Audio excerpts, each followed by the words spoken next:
two words, printed on a tiny scrap of paper: Tamám Shud. In Persian, the phrase means, "it is finished."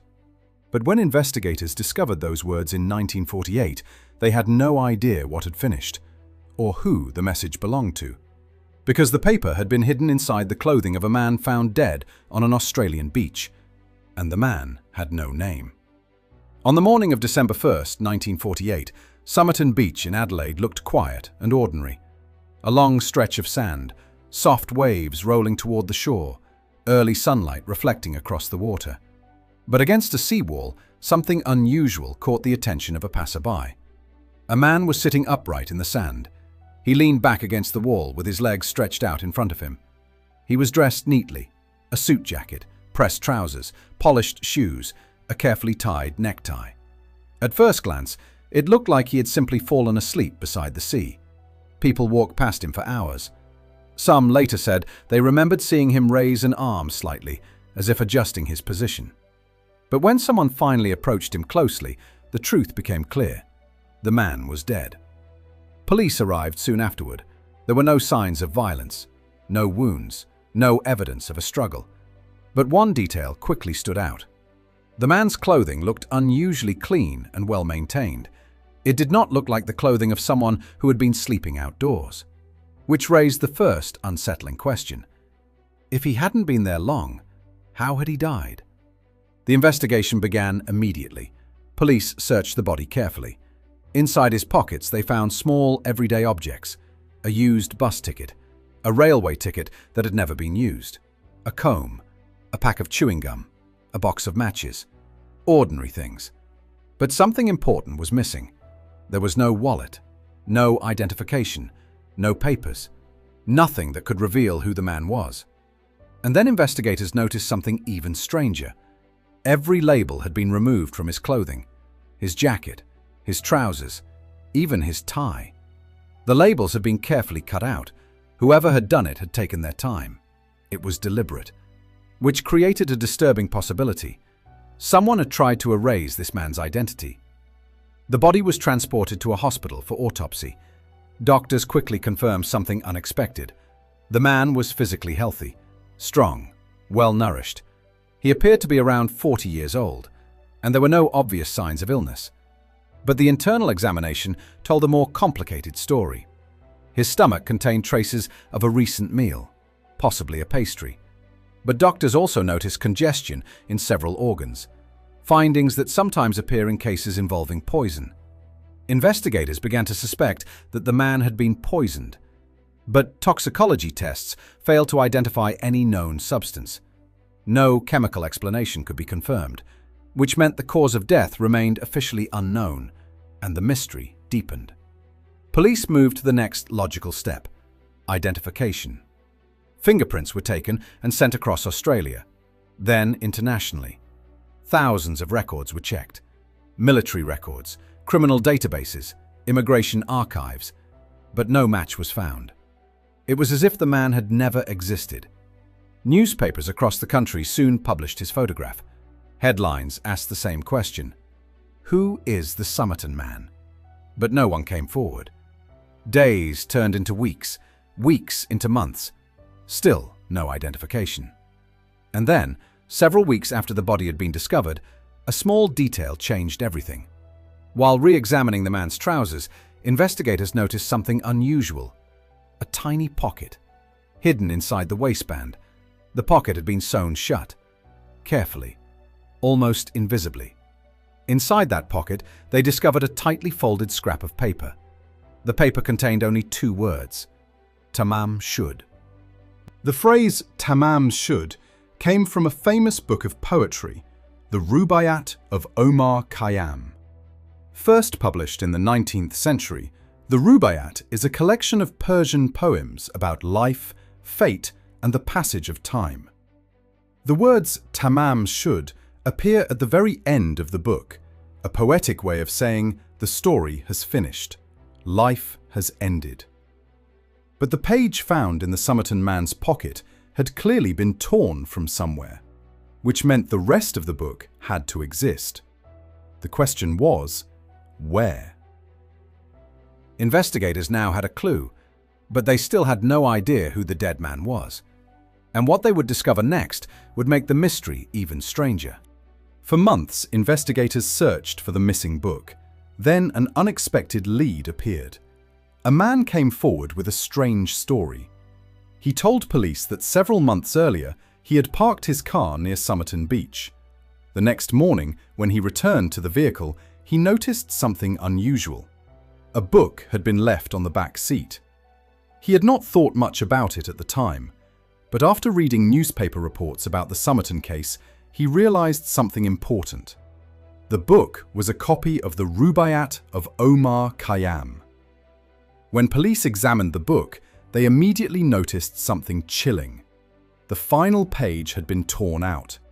The exact page containing the words Tamám Shud. For the first time, investigators had located the source of the message, but what they found inside the book was even more mysterious. Written faintly in pencil inside the back cover was a strange sequence of letters. 5 lines, random combinations of characters, no punctuation, no clear meaning. At first glance, it looked like nonsense, but investigators quickly suspected something else.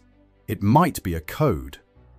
Professional cryptographers were asked to examine it. Military intelligence reviewed the message. Even amateur codebreakers attempted to solve it. But no one could agree on what the letters meant. Some believed it was an encryption. Others thought it might be a shorthand system, and some suggested it might not be a code at all. To this day, no widely accepted solution has ever been confirmed. But the strange letters were not the only thing written in the book. Investigators soon noticed something else: a phone number. The number had been written just below the mysterious letters. At first, it seemed like a minor detail, but when police traced the number, the case suddenly became much more complicated. The phone number belonged to a woman living in Glenelg, a quiet suburb only a short distance from Somerton Beach. She was a nurse. When police visited her home, they asked a simple question. Did she know the man found dead on the beach? Her answer was immediate. No. She insisted she had never seen him before. But when investigators showed her the plaster death mask taken from the unidentified man's face, something unexpected happened. Several witnesses later reported that the woman appeared visibly shocked. The reaction lasted only a moment, but it was enough to make detectives suspicious. Despite the reaction, she continued to deny knowing him. Police searched for evidence linking the two, but none could be found. There were no letters, no photographs, no witnesses who had seen them together. The woman maintained her story. She did not know the Somerton man. But the phone number written inside the book remained impossible to explain. If the man had never met her, how had he obtained her phone number? And why had he traveled to Somerton Beach? Investigators now faced a new possibility. The Somerton man might have come to Adelaide looking for her, and something had gone wrong. But before detectives could answer that question, another discovery would complicate the mystery even further, because police were about to find what may have been the Somerton man's suitcase. Police soon discovered a suitcase that may have belonged to the unidentified man. It had been left at Adelaide railway station around the same time the Somerton man was last seen alive. Inside the suitcase were several personal belongings, clothing, basic tools, and a few ordinary travel items.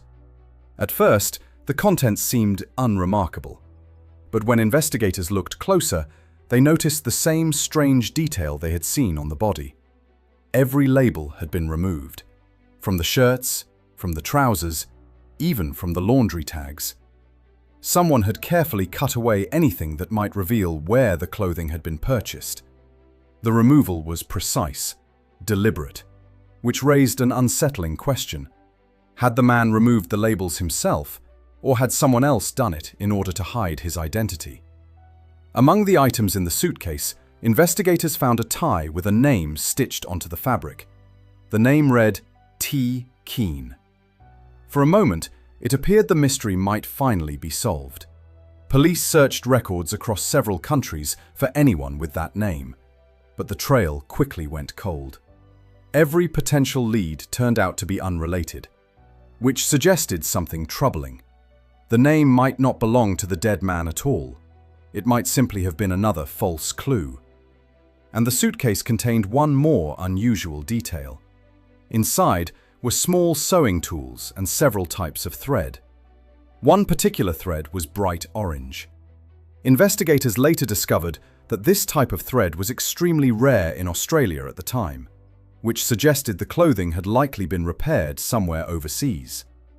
This raised a new possibility. The Somerton man might not have been Australian at all, but if he had come from another country, why had no one reported him missing? As the investigation continued, detectives began considering a more unusual theory. The year was 1948. The Cold War had just begun. Across the world, intelligence agencies were engaged in secret battles of espionage and counter-espionage. And several details in the Somerton case seemed strangely consistent with spy activity. An unidentified man, a hidden message, a mysterious code, and clothing labels deliberately removed to conceal identity. Some investigators wondered whether the Somerton man might have been involved in intelligence work. If he was a spy, the coded message in the book might have been part of a secret communication. And the woman whose phone number appeared in the book might have been a contact. But there was a problem with this theory. No intelligence agency has ever acknowledged the Somerton man. No government files have confirmed that he was involved in espionage. And without evidence, the theory remained only speculation.